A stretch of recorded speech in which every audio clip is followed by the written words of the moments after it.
আসসালামু আলাইকুম। আজকে আপনাদের সাথে আমি ভিন্ন একটি রেসিপি শেয়ার করব, ফুলকপির পাকোড়া।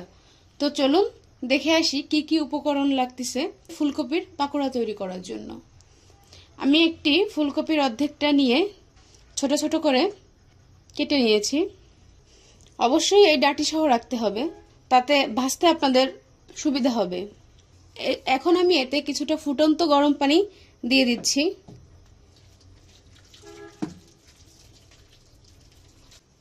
আর এখানে কিছুটা লবণ অ্যাড করে দিচ্ছি।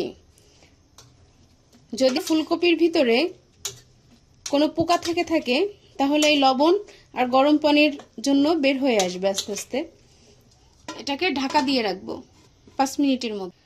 5 মিনিট পরে চলে আসলাম। এখন আমি ফুলকপিগুলো থেকে পানিটা ঝরায় নিব। আমি ফুলকপি থেকে পানিগুলা ঝরায় আনছি।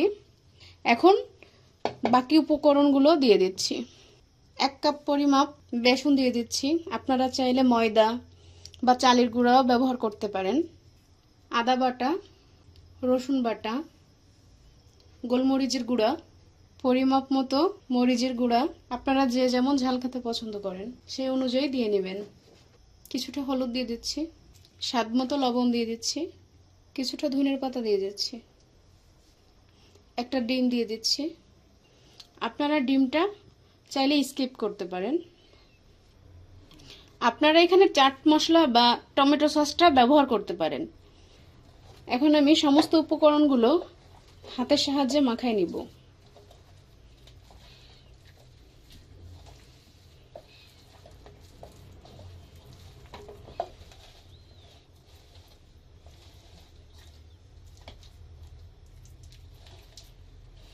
এখন আমি 10 মিনিটের জন্য এটাকে রেস্টে রেখে দিব। 10 মিনিট পরে চলে আসলাম। আমি একটি ফ্রাই প্যানে পর্যাপ্ত পরিমাণের তেল দিয়ে দিয়েছি। গরম হয়ে গেলে ফুলকপিগুলো দিয়ে দিব আস্তে আস্তে। অবশ্যই খেয়াল রাখবেন যাতে চুলার জালটা জানি লো হিটে থাকে। হাই হিটে দিলে আপনার ফুলকপির ভিতরে কাঁচা থাকবে, প্লাস পুড়ে যাওয়ার সম্ভাবনা থাকে।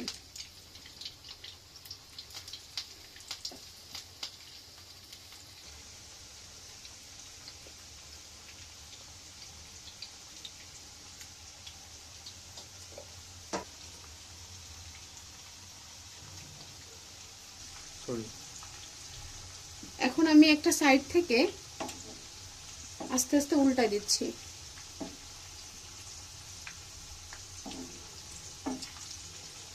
ফুলকপির কালার যখন লাল লাল হয়ে আসবে তখন একটা সাইড থেকে উল্টা দিতে হবে এভাবে।